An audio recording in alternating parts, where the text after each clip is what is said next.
This week we have MAyhem on Twitch, so until next Tuesday, which will be the 29th of October, we have changes to the MAyhem mode, which make it slightly easier, and increased anointed loot drops. Today I want to bring you what in my opinion is the best farming spot to get those anointed items. How's it going, guys? My name is DPJ and I'd like to thank you for stopping by and checking out my video. If you do enjoy it, leaving a like really helps out, and subscribe if you want to see more Borderlands. Also guys, every week I give away copies of this game. To win one for yourself or a friend, simply subscribe and make sure you have notifications turned on, drop a like on this video and leave a comment down below. So increased anointed items are a thing for this week only, but where's the best place to farm them? As we know, there are plenty of legendary farms in the game, but which one is most efficient? Now I know many people will be thinking the loot tank, and yes, the loot tank is super efficient. Problem is, this week's anniversary event, or all the anniversary weeks for the 10th anniversary of Borderlands, they only apply to online playing. So if you go offline, the patch which applies this weekly event doesn't take effect, meaning farming the loot tank offline means you won't get any increased anointed items. Now if you want proof, I tested this on rare spawn week, where certain rare enemies were guaranteed to be at their certain locations. I ran this 150 times for video testing purposes. I did this online, and all 150 times I ran it, the red jabber was there. I then went offline and went to his location, and he wasn't there. I loaded in and out about 15 times and he appeared once. So yes, stay online for these weekly events to take effect. So where online is the best place to farm this? Well, I did a little testing to see where and who was the most efficient, all tested on MAyhem 3. Firstly, General Taunt and Necrotafio. Easy to kill, drops legendaries, so how did it go? So within 1 hour I ran him 31 times and got 13 legendaries and 8 anointed items, which isn't bad at all, people. I then went to good old Chapper, who was nerfed a while back upon Athenas, which many people still to this day farm. Well, how did this go? Well, I got within 1 hour 38 runs down, but I only got 5 legendaries, people, and 0 were anointed.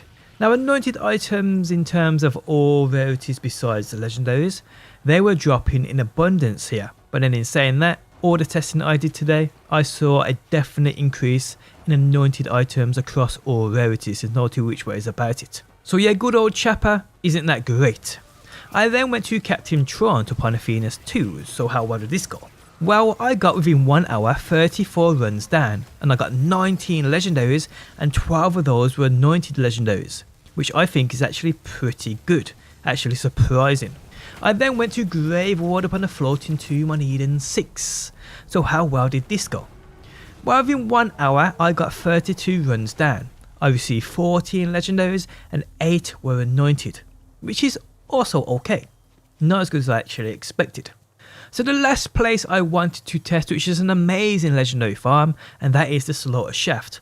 I spent a little over an hour here due to trying to get to the end of the round, and well, the results are as follows. I got 15 legendaries and 9 of those were anointeds.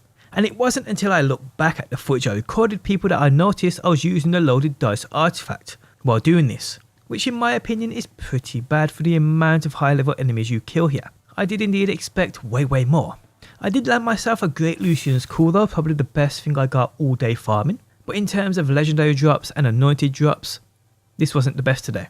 Now if this was offline and the same test was being done, I'm pretty certain this would be the best place to do. Shorter Shaft is incredible. But hey, these patches where anointeds have an increased drop rate don't apply offline. If they did apply offline, then the loot tank would be the best place every single time. So yes. So guys, after my 5-hour test, an hour at each spot, the best place to farm anointed items is no doubt Captain Trant on Athenas.